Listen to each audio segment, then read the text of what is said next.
like for example, we didn't get to debrief about that. Like the kid that was hitting you with the noodles. Yeah, I didn't know what to do. Yeah, I was so frozen. I was like, what do I do? Yeah, so I was still so nervous with this whole child-centered play thing. Yeah. You know. So I wanted to debrief about that because, like with the ball thing, with the noodles, that kind of thing. So limits are only needed when they're needed, and they serve to guard against three things. So you have to be safe, I have to be safe, the toys can't be broken on purpose.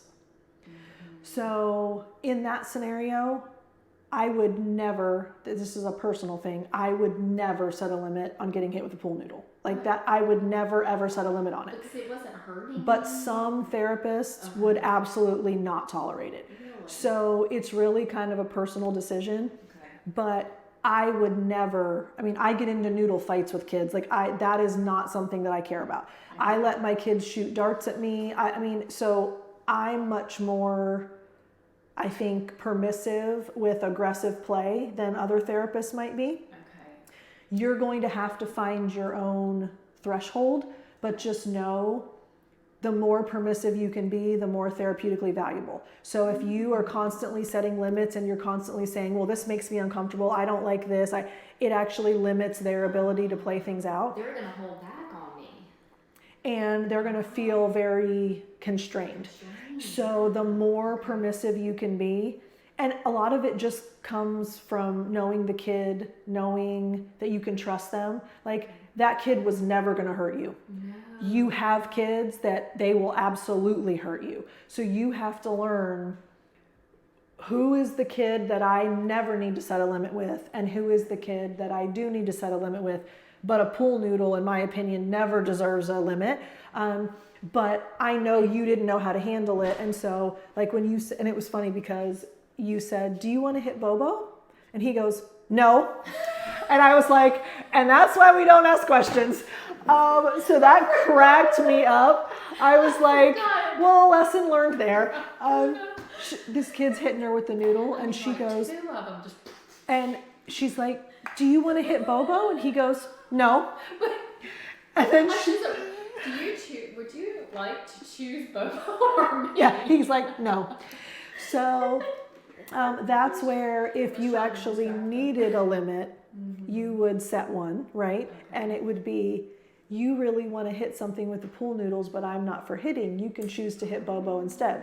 No. But because you asked a question, that was the result that you got, right? Which is why we don't ask questions in the playroom. So, makes perfect sense. But again, you're going to learn what needs a limit and what doesn't. And like with him throwing the ball, like you saw it almost hit me too. Yeah. And I said, you almost took my head off. Yeah. Because even if that ball hits you, it's not going to hurt. Like I am very calm with play when I know the child is not going to hurt me. Like he is never going to hurt you. That kid with the pool noodles is never going to hurt you.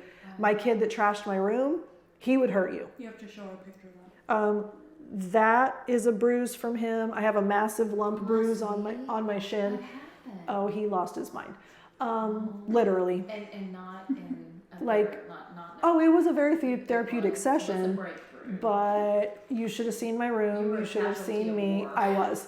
I emailed his parents and I said, I only have 2 bruises, so I mostly escaped unscathed. But I mean, he was kicking me, elbowing me, hitting me, punching me, throwing things, trashed my room.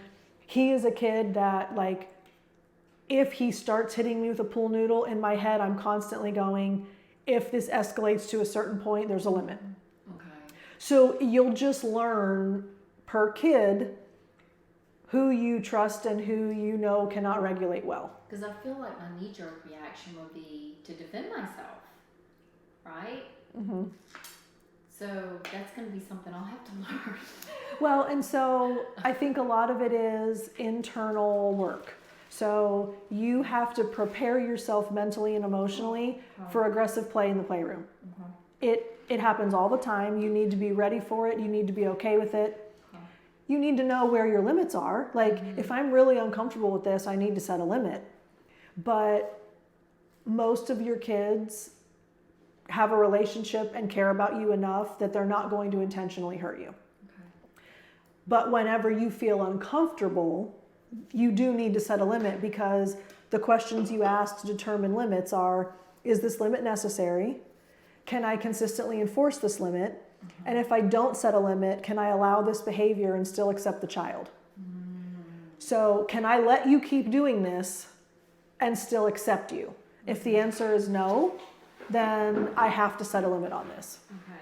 So if you have a child that's kicking you and it's hurting. Oh, I would never let a kid kick me. Kicking is, okay. Because You say aggressive that. play, like throwing a ball, hitting you with a pool noodle, shooting you with a dart, that is not physical aggression. Right. That is playful aggression. Okay. Physically doing something directly to you, Yeah. I always set a limit on that behavior. So when they're doing it, are you saying, if you choose to kick me, then you choose to, or at that point, if they just, start kicking you? Well, so do you just remove them? if you choose, then you choose is your ultimate limit, which means you've already set the limit 3 times. Okay. So the initial limit would be, if they're mad at you, you're really angry at me, but I'm not for kicking. You can choose to kick Bobo instead. If they're just kicking and they're accidentally kicking you, but it's happened enough times that you're like, okay, knock it off, kid, then you say, you really want to kick, but I'm not for kicking. You can choose to kick the soccer ball. Okay. So you have to figure out why they're doing the behavior in the first place. But if that goes 3 times, then you move to ultimate limit. So the kid that lost his mind in the playroom, he kept kicking me and kicking the door, and I kept saying, the door is not for kicking. If you choose to kick, you choose for me to pick you up and move you further away. And then he would kick the door, and then I would pick him up and move him further away. And then he would scurry back and start kicking the door again. And I would say, the door is not for kicking. If you choose to do that, you choose for me to pick you up. And we just had to keep going through that process. How many times? A lot. A lot. So you didn't have a set number of, okay, no. And what Because point the in goal session is- was it? Was it at the beginning? Mm-hmm. Wow. The goal is for the child to self-regulate. Did he eventually self-regulate? 25 minutes in, No. he flopped on the Bobo and didn't move the rest of the session. Just laid there. Well, he laid there and moaned and Okay. kind of cried and kind of made noises, but yes. Okay. So, but the goal is self-regulation. So sometimes we have to set limits many, many times to give them the space and the time and the freedom to actually process the limit and then choose to comply. That takes a lot of patience. You have to have a lot of patience. It really does. I did a podcast on it because we posted the picture of the room, and I had a lot of therapists say, how did you do that? How were you at a place internally that you were able to give him the space to work through that stuff? And I was like, I'll do a podcast episode on it. So the recent podcast was on that.